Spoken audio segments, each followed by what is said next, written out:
प्रिय बच्चों नमस्कार। छठी की हिंदी की कक्षा में आपका फिर से बहुत बहुत स्वागत है। बच्चों आज मैं जो पाठ आपको समझाने जा रही हूँ वह है पाठ 2 सबसे बड़ा धन। तो आइए आपका पाठ पढ़ते हैं। बहुत समय पहले की बात है कि मुक्तसर आश्रम में कपिल मुनि रहते थे। एक दिन उस मुनि के पास एक गरीब आदमी राहुल आया। बच्चों मुनि का अर्थ होता है साधु और आश्रम का नाम यहाँ दिया गया है मुक्तसर आश्रम। कपिल मुनि ने उससे आने का कारण पूछा तो वह कहने लगा, बाबा जी कोई ऐसा उपाय बताओ कि मेरे पास भी बहुत धन हो जाए, अथवा कोई ऐसा मंत्र ही सिखा दो जिससे मैं इतना धन कमा लूँ कि जीवन भर मुझे कमी न रहे और मैं आराम से बैठकर खा सकूं। बच्चों आमतौर पर हमारी सबकी धारणा यही होती है कि हम लोग बहुत आसानी से पैसा कमा लें, और यही राहुल ने कपिल मुनि से कहा। कपिल मुनि ने थोड़ी देर तक सोचा, फिर राहुल से पूछा, अच्छा पहले यह बताओ क्या तुम्हारे पास बिल्कुल भी धन नहीं है? राहुल ने गिड़गिड़ाते हुए कहा। बच्चों गिड़गिड़ाना होता है मिन्नत करते हुए कहना, लाचारी से कहना। नहीं महाराज, एक पैसा भी नहीं है। कपिल मुनि ने फिर पूछा, कोई मकान, कोई खेत, कुछ तो होगा? राहुल ने दुखी होकर कहा, कुछ भी नहीं है। कपिल मुनि बोले, अच्छा यदि तू अपनी दोनों आंखें मुझे दे दे तो मैं तुम्हें 1,00,000 रुपए दूंगा। राहुल ने कुछ देर सोचा और बोला, फिर मैं देखूंगा कैसे? नहीं, आंखें तो मैं नहीं दे सकता।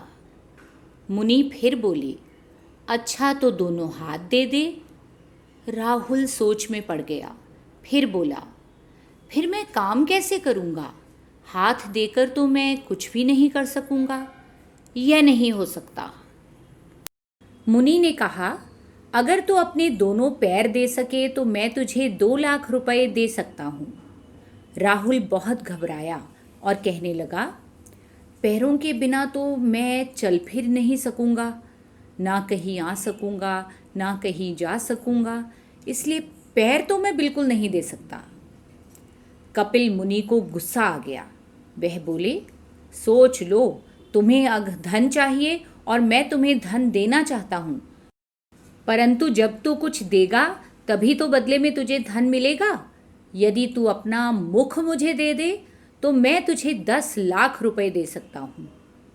राहुल कपिल मुनि की बात सुनकर हैरान रह गया।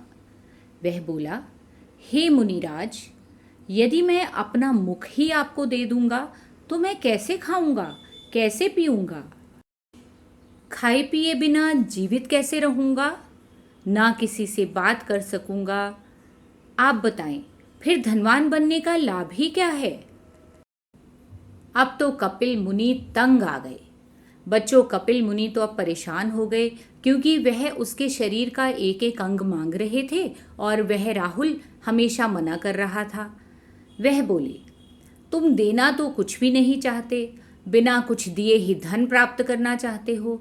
क्या कभी ऐसा हो सकता है?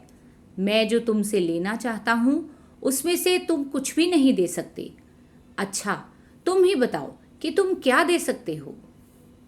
राहुल ने बहुत सोचा पर उसकी समझ में कुछ नहीं आया कि अपने शरीर का कौन सा अंग देकर लाखों रुपए प्राप्त कर ले।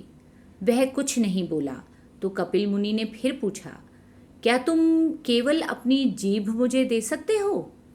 राहुल ने कहा, नहीं मुनिराज, कभी नहीं। कपिल मुनि मुस्कुरा पड़े और बोले, अरे मूर्ख, तू तो कहता था कि तेरे पास एक पैसा भी नहीं है। भगवान ने तुझे एक एक अंग लाखों रुपयों का दे रखा है।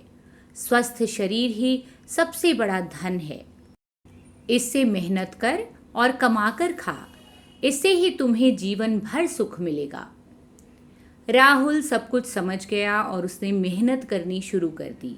देखते ही देखते वह अमीर बन गया। तो देखा बच्चों आपने, ईश्वर ने हमें स्वस्थ शरीर देकर सबसे बड़ा धन दिया है और इसकी सहायता से हम स्वाभिमान से मेहनत करके कमा सकते हैं और अपना जीवन यापन कर सकते हैं। उम्मीद करती हूँ आज का पाठ आपको अच्छी तरह से समझ आ गया होगा। डिस्क्रिप्शन में इसका हल अभ्यास सहित दिया गया है। इसी प्रकार अपने वीडियोस देखना चाहते हैं तो मेरे चैनल को सब्सक्राइब करना ना भूलिएगा। मन लगाकर पढ़ते रहो और जीवन में आगे बढ़ते रहो। धन्यवाद।